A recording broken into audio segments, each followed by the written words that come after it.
What's up, everyone? Welcome to another episode of the NFL Deep Dives. Today we've got the San Francisco 49ers coming in at 30. I mentioned in the Browns episode that the upcoming teams just have a slightly higher ceiling. That is how I feel about the 49ers. Primarily their front seven. To give a little teaser here, I'm really excited about that group on defense. And then just the magic of Kyle Shanahan, I think, is going to make an impact immediately for this team. So I think there's a better chance that they could come away with 4 or 5 wins than a team like the Jets or Cleveland. But it's also a team that I think wants to lose, still wants to find that franchise quarterback. So speaking of quarterback, we're going to start looking at the roster and the depth chart here. Brian Hoyer at the top, and my bold prediction of the year, very bold, but nonetheless, Brian Hoyer solidifies himself as a franchise quarterback and is the starter for this team heading into the future. Now, I said bold. I'm not saying it's going to happen, but Kyle Shanahan, only twice in his 9 years as coordinator, have quarterbacks thrown for under 4,000 yards. Those years were in 2012 when RG3 and Kirk Cousins combined for 3,600 yards and 24 touchdowns. They were the number one rushing offense that year. RG3 won Rookie of the Year. And then in 2014, which was an absolute shitstorm with Johnny Manziel as a rookie, Brian Hoyer, who's quarterback here, threw for 3,300 yards in 13 games for a terrible offense. Andrew Hawkins was their number one receiver that year. He almost got to 1,000 yards. So, Brian Hoyer was on pace to have almost 4,000 yards on that team. I definitely think he could do it here. Anyway, I digress. Brian Hoyer could have a pretty good year. We'll talk a little bit about him in the fantasy section. Matt Barkley listed as the backup. He'll probably stay there. And then C.J. Beathard selected in the 3rd round. Really just looks like a career backup guy to me. I think they just wanted another body, to be honest. The pick really confused me, though. You all know I'm super high on Nathan Peterman. If this was Nathan Peterman here, I would be raving about him, projecting him to become a franchise quarterback and the next Matt Ryan in San Francisco. I also like Josh Dobbs. That would have been the direction I went there, but this makes me think that they really do just want to be bad and not find their quarterback so that they can take a quarterback in this upcoming class. Perhaps some sneaky foresight there from Kyle Shanahan. On to the running backs. Carlos Hyde, I'm not going to talk too much about him. I love his talent. I still think he's a top 10 running back when healthy, but he just doesn't stay healthy, and he has that aggressive running style where he gets hurt a lot, kind of similar to Mark Ingram in that way, but I think he's actually more talented than Ingram. So perhaps he's on his way out. They brought in a bunch of guys, Tim Hightower and Kabri Bibbs. They draft Joe Williams in the 4th round, who's an interesting prospect there, a decent athlete, not an elite athlete, but a guy that I'll talk a little bit about for the fantasy section. But definitely going to be some competition there, and they are not satisfied with their running back situation. Raheem Mostert also sitting pretty deep on the depth there. I will mention Kyle Juszczyk, just because he is one of those top fullbacks. I haven't really been glazing over the fullbacks. At receiver, I think Pierre Garcon is going to have a really steady role. Only 3 times in Shanahan's career have the number one receiver gone under 1,000 yards, and that was Jabbar Gaffney in 2011, and he got to 947, so he got close. In 2012 was the RG3 rookie year, where there was not really a pure number one. A combination of 4 receivers got 500 or more yards. And then in 2014 with that Browns team and Brian Hoyer, the number one receiver was Andrew Hawkins, and he had 824 yards. So this relates to fantasy a little bit, but I think Pierre Garcon is a lock to have over 1,000 yards and probably 5 or 6 touchdowns. Going on to Bruce Ellington, can he stay healthy and solidify himself as the starting slot guy for this team? I like his talent. I definitely like him more than Jeremy Curley. They also have Trent Taylor, 5th round pick, kind of profiles just as that slot receiver. A feisty guy for sure. Will definitely compete, but can he pass Bruce Ellington? I'm not sure. And then Marquise Goodwin, going to be playing kind of that Taylor Gabriel role, might have a few big games here and there. The rest of the guys, not really excited. Probably career wide receiver 5s and 6s, and DeAndre Smelter, Aaron Burbridge, Aldrick Robinson. No one I'm really excited about there. Definitely going to be focus in next offseason to bring in more talent to this receiving core. At tight end, you do have Vance McDonald. Interesting athlete. Hasn't really statistically impressed, but kind of similar to like Kelsey, and that he could be a breakout candidate. We'll see. I mean, hasn't really shown it, but definitely a solid enough athlete and got paid a decent amount. Garrett Selleck and the former quarterback out of Oklahoma, Blake Bell, the project there. We'll see if anything comes of that. And then they do have George Kittle, one of my favorite prospects in this draft class, an awesome blocker and has upside as a receiver. So we'll see if he gets any playing time. If he does, he could definitely show enough to become the starting tight end here, and maybe Vance McDonald would be flushed out. Logan Paulson also there. So a pretty solid group of tight ends, honestly. And then you take a look at the offensive line. Definitely not a bad group. I mean, Joe Staley, a rock. Zane Beadle's been pretty solid his whole career. Jeremy Zuta coming over from Baltimore, good run blocking guard. Josh Garnett with that first round pedigree kind of coming into his own. That group right there is definitely intriguing. Trent Brown, a good athlete, a developmental right tackle who got a lot of playing time last year. Can he solidify himself as the starting right tackle and have this group just be solidified? Maybe. There's a lot of talent there for sure. And then some decent depth. They bring in Brandon Fusco. They still have John Theus, a 5th-round pick from last year, and Gary Gilliam, right tackle coming in from Seattle, who definitely struggled last year, but maybe a decent backup. Moving on to the defense, I mentioned earlier that this front seven has me really excited. DeForest Buckner getting to play that edge rusher role again, which is what he was in college. So he'll be more comfortable there. He has that unique size, speed combination. Profile's pretty similar to like Michael Bennett. So I think he's going to really maybe break out this year, especially with some other factors here that I'll talk about in a second. Arik Armstead listed on Our Lads as the starting D-end. Opposite of that, I would picture Aaron Lynch getting more playing time there, and Eli Harold as well, more traditional edge rushers. I would move Arik Armstead almost 300 pounds inside, and then you really have an interesting group there with Solomon Thomas, who I absolutely love. Pretty much an identical prospect in my mind to Aaron Donald, and is just going to make everyone around him better almost immediately in my mind. Earl Mitchell brought in from Miami, got paid a decent amount.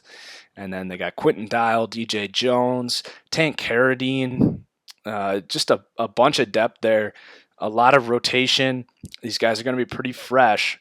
But seriously, if you're lining up left to right, if you go Aaron Lynch, who's a solid pass rusher, not great, but has shown signs of being a pretty good pass rusher in the past, and then Arik Armstead next to Solomon Thomas and DeForest Buckner, that's going to be a really tough group to block. And then I didn't even mention Elvis Dumerville, who was just recently signed as a rotational pass rusher there. They even have him listed as a pass rushing specialist, so I don't think he's going to start. He's going to be kind of in the Dwight Freeney days of his career, it seems. And then you start to talk about this linebacking group. If they can be healthy and recover from injuries, and I'm talking about guys like Reuben Foster coming off an injury that he may or may not have to deal with. It's kind of a confusing situation there. We don't really know if he's going to play. And then Navarro Bowman with the Achilles injury. Man, if Reuben Foster and Navarro Bowman are healthy, this front seven is going to be nasty and could seriously be a top 5 group heading into the next season. And then they even have, Malcolm Smith as the starting outside linebacker right now with Foster. The question marks there. Malcolm Smith's not a bad player. He's shown flashes, former Super Bowl MVP. And then Ahmad Brooks gets to switch over and play a 4-3 outside, which when I play Madden, I try to get him if I don't have a guy, because he's a really balanced linebacker. He has some pass rush, and he's been playing a 3-4 outside linebacker, pretty much playing out of position for the last 5 years. He's going to be a natural there as a 4-3 outside, and is going to be a really good guy next to Bowman and potentially Foster. So a really good group there. And then they get to rotate Eli Harold in and out like we saw sort of from another similar athlete in Vic Beasley in Atlanta last year. So a really good front seven, a ton of depth, a ton of guys that'll be moving in and out. At corner, some younger prospective talent. None of these guys are proven, but if that front seven is as good as I'm making it out to be, these guys could have a chance to break out. I mean, Rashard Robinson had a decent rookie year, 4th-round pick. Dante Johnson's been there. He's played okay.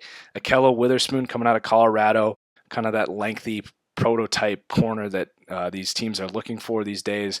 These 3 guys are all going to compete and have a decent chance to be an effective group there. No one else I'm too excited about, however. Keith Reeser listed there. I couldn't tell you who that is. Kwan Williams, troubled corner. Can he stay on the field? Kind of a nickel specialist. And then Will Redmond listed on there as well, former 3rd-round pick. So some athletic upside definitely in this group of corners. And the safeties, we got Jimmy Ward moving over to play free safety, and he'll play next to Eric Reed. That's definitely a good combination of safeties there. So honestly, if these corners can develop, this is going to be an awesome defense, probably coming close to what this group looked like several years ago when they really dominated in the early 2010s. So just to summarize, I mean, you take a look at potentially a top 15 defense. I wouldn't say that's impossible. It's a pretty solid group, especially if those linebackers are healthy. Kyle Shanahan offense, which has really never been bad his whole career. Could this team rattle off 6-7 wins? I wouldn't be terribly surprised. They have a lot of guys spread out on this roster that have potential. So that's what I was talking about when I said a higher ceiling than a team like Cleveland. And then taking a look at the fantasy aspect, I've been talking so much about Kyle Shanahan, which plays hand in hand with the fantasy football. The quarterbacks, none of these guys are ranked according to Fantasy Football Calculator average draft position. But I would definitely take Brian Hoyer in a 2-quarterback league. I think he will throw for about 4,000, maybe 4,200 yards just by looking at the Shanahan offenses going back to 2008, which I went and charted. I might make a video about it just because it's really impressive what he's able to do with some really bad teams throughout his course of his career. I mean, just to start in his career, Matt Schaub threw for 4,800 yards and 30 touchdowns in 2009.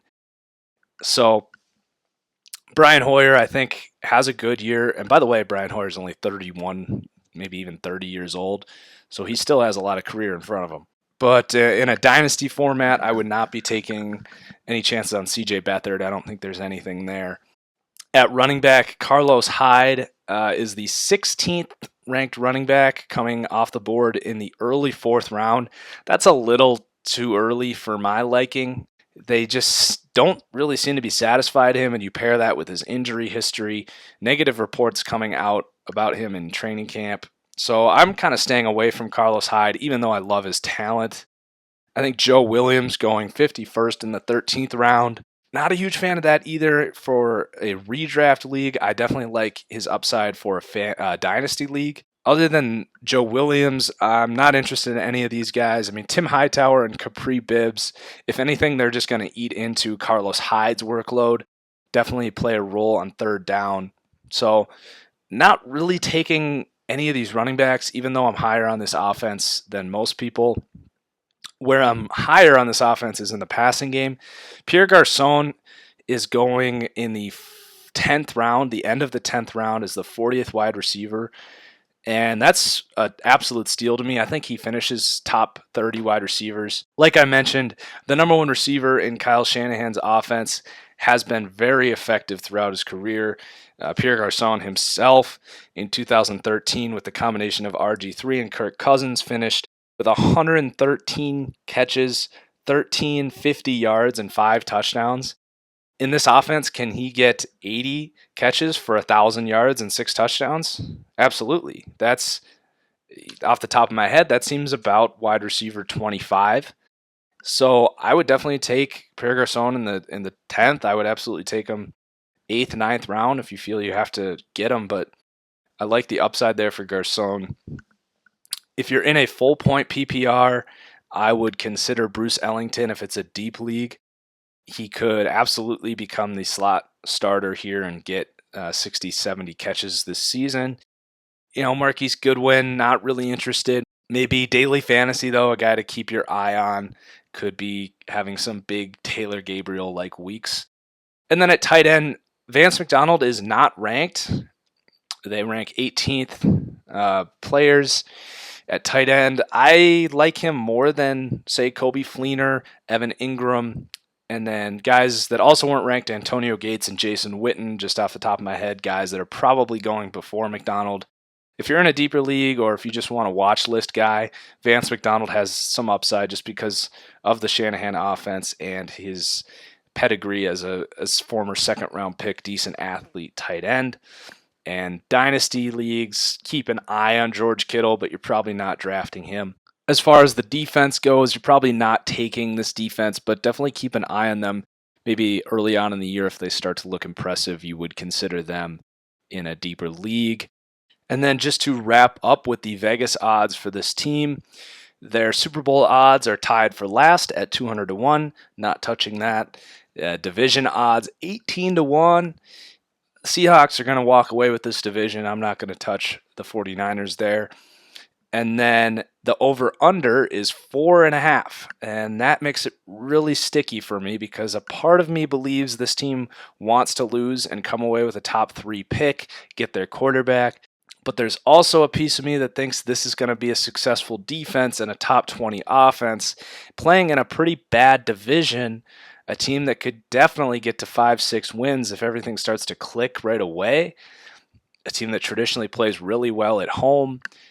If I had to pick, I would go over. I think they get to 5 wins, but they also have a terrible floor. If things don't click, this depth chart could fall apart quickly. So I'm not going to be putting any bets on the 49ers, but if I had to, I would go over 4.5. So that concludes the 49ers. It's good to start to climb these ranks. These teams just get more and more interesting to talk about as we go.